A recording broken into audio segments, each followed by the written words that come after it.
सोचो, तुम एक जहाज पर हो। सुबह के 10 बज रहे हैं। अटलांटिक महासागर के बीचों बीच। आसमान साफ है, हवा ठीक है, समुद्र शांत है। तुम दूरबीन उठाते हो। सामने एक जहाज दिख रहा है, लेकिन कुछ अजीब है। जहाज की गति अजीब है, दिशा अजीब है, जैसे कोई चला नहीं रहा।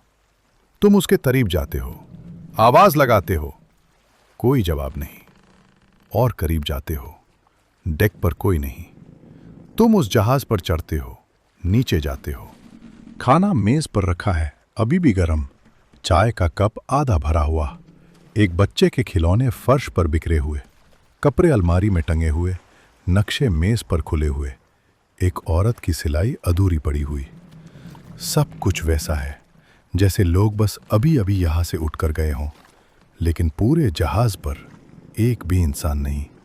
10 लोग गायब, जैसे हवा में घुल गए हों। ये कोई फिल्म नहीं है, ये कोई कहानी नहीं है, ये हुआ था सच में। 5 दिसंबर 1872 को अटलांटिक महासागर के बीचों बीच। और आज 150 साल बाद भी कोई नहीं जानता कि उन 10 लोगों के साथ क्या हुआ। ये है मेरी सेलेस्टे की कहानी, दुनिया के समुद्री इतिहास का सबसे बड़ा अनसुलझा रहस्य। तो चलो शुरू से शुरू करते हैं। साल था 1872।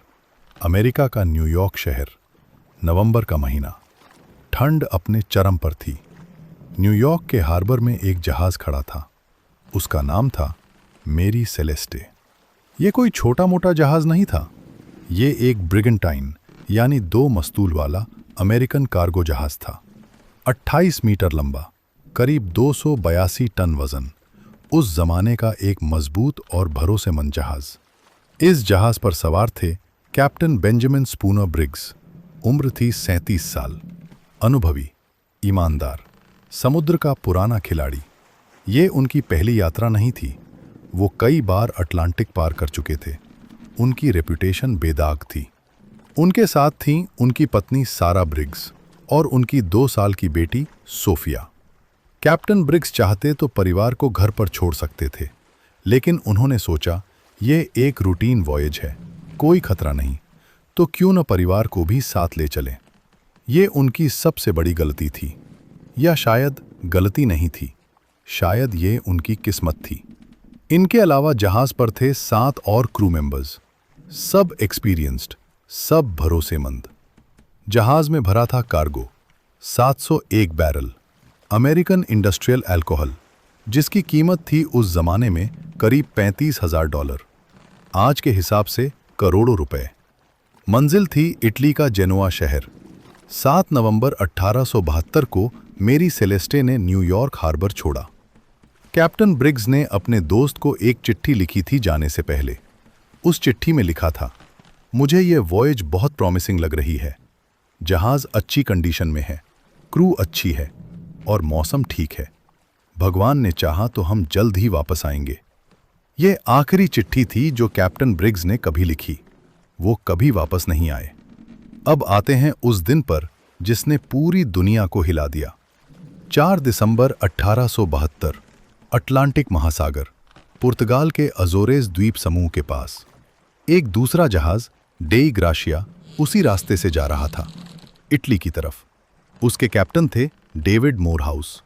और ये बात जानना जरूरी है, डेविड मोरहाउस और बेंजामिन ब्रिग्स दोस्त थे, पुराने दोस्त। जाने से कुछ दिन पहले दोनों ने न्यूयॉर्क में साथ खाना खाया था। दोपहर के करीब मोरहाउस ने दूरबीन से देखा, सामने एक जहाज है, लेकिन उसकी चाल अजीब थी, जैसे कोई उसे चला नहीं रहा। मोरहाउस ने पहचाना, ये तो मेरी सेलेस्टे है। वो करीब गए, आवाज लगाई, कोई जवाब नहीं। उन्होंने 3 आदमी भेजे जहाज पर चढ़ने के लिए, और जो उन्होंने देखा उसने उन्हें अंदर तक हिला दिया। जहाज पर कोई नहीं था, एक भी इंसान नहीं, लेकिन सब कुछ वैसा था जैसे लोग अभी अभी गए हों। खाना मेज पर था, अभी भी गर्म था। सारा का सिलाई का काम अधूरा पड़ा था। कैप्टन का पाइप, जो वो हमेशा साथ रखते थे, केबिन में रखा था। बच्ची सोफिया के खिलौने फर्श पर बिखरे थे, नक्शे खुले थे और आखिरी एंट्री थी 24 नवंबर की। मतलब 4 दिसंबर को जब जहाज मिला, उससे 10 दिन पहले तक सब ठीक था। लेकिन इन 10 दिनों में क्या हुआ, ये सवाल आज तक कोई नहीं जानता। जहाज पर एक और चीज थी जो बेहद अजीब थी। जहाज की एकमात्र लाइफ बोट गायब थी। यानी लोग जहाज छोड़कर गए थे अपनी मर्जी से। लेकिन क्यों? किस चीज ने उन्हें इतना डरा दिया कि उन्होंने एक सुरक्षित जहाज छोड़कर एक छोटी सी नाव में खुले अटलांटिक महासागर में जाना बेहतर समझा? और वो लाइफ बोट, वो कभी नहीं मिली। 10 लोग कभी नहीं मिले। जब ये खबर दुनिया तक पहुंची तो हर तरफ एक ही सवाल था, आखिर हुआ क्या? और तब शुरू हुआ अनुमानों का सिलसिला। पहली थ्योरी आई पायरेसी की। लोगों ने कहा शायद किसी ने जहाज पर हमला किया, लोगों को मार दिया और कार्गो लूट लिया। लेकिन यह थ्योरी तुरंत गिर गई, क्योंकि जहाज पर कार्गो पूरा था। 701 बैरल में से एक भी नहीं गया था।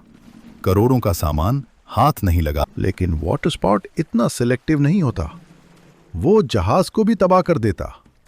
हर थ्योरी एक नए सवाल पर जाकर टूट जाती थी। लेकिन एक थ्योरी है जो आज साइंस की दुनिया में सबसे ज्यादा मानी जाती है, और ये थ्योरी इतनी लॉजिकल है कि सुनकर तुम एक पल के लिए रुक जाओगे। याद है जहाज में था क्या? 701 बैरल इंडस्ट्रियल अल्कोहल। अब यहां एक बात समझो, ये अल्कोहल पीने वाली नहीं थी, ये था डिनैचर्ड अल्कोहल, जो इंडस्ट्रियल काम के लिए यूज होती है। और ये अल्कोहल बेहद वॉलेटाइल होती है, यानी इससे वेपर्स बहुत तेजी से निकलते हैं। अटलांटिक में उस वक्त मौसम बदल रहा था, तापमान घट रहा था, और जब तापमान घटता है तो बैरल सिकुड़ते हैं। जब बैरल सिकुड़े तो कुछ बैरल से वेपर्स निकले होंगे। उन वेपर्स ने जहाज के कार्गो होल में भर लिया होगा, और तभी किसी कारण से एक छोटी सी चिंगारी या बस गर्मी उन वेपर्स को इग्नाइट कर गई। एक धमाका हुआ, जहाज के कार्गो होल का दरवाजा उड़ गया। आग नहीं लगी, क्योंकि बाद में जहाज पर आग का कोई निशान नहीं मिला। लेकिन वो धमाका, वो एक्सप्लोजन इतना जोरदार था कि कैप्टन ब्रिग्स ने घबराकर सोचा जहाज डूबने वाला है। उन्होंने तुरंत फैसला किया, सब लोग लाइफ बोट में बैठो। शायद उन्होंने एक लंबी रोप लाइफ बोट को जहाज से बांधी, ताकि जब खतरा टले तो वापस जहाज पर आ सकें। लेकिन वो रोप टूट गई या काट दी गई, और खुले अटलांटिक में एक छोटी लाइफ बोट, 10 लोग और कोई रास्ता नहीं। वो कभी नहीं बचे। ये थ्योरी आज भी सबसे क्रेडिबल मानी जाती है, लेकिन प्रूफ?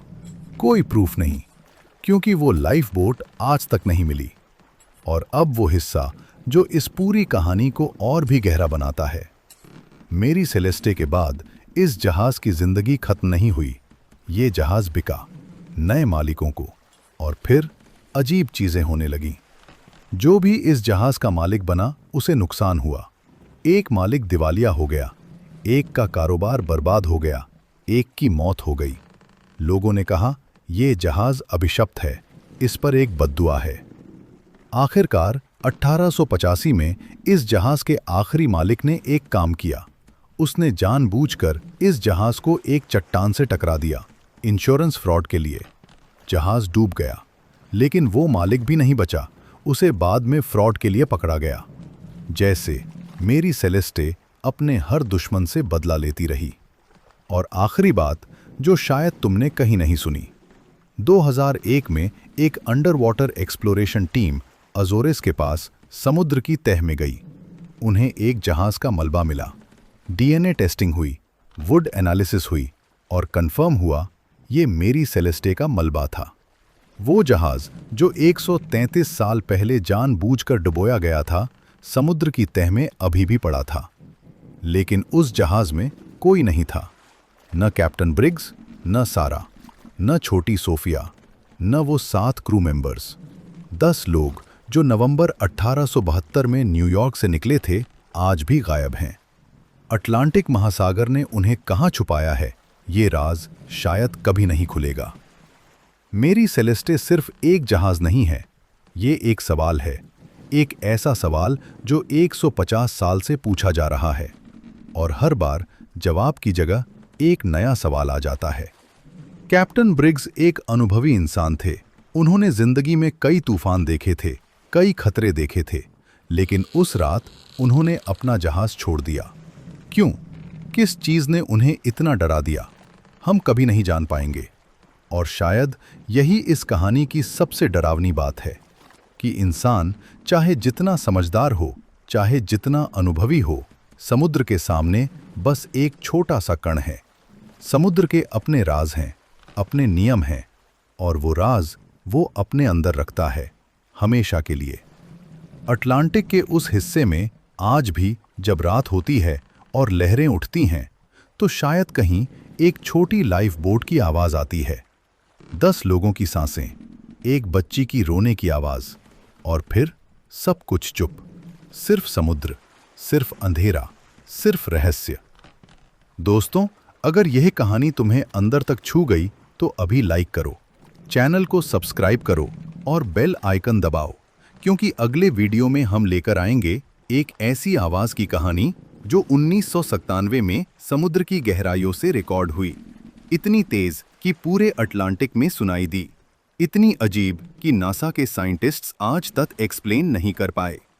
वो आवाज़, द ब्लूप, तुम्हारी नींद उड़ा देगी। उस वीडियो को मिस मत करना। मिलते हैं अगले रहस्य के साथ।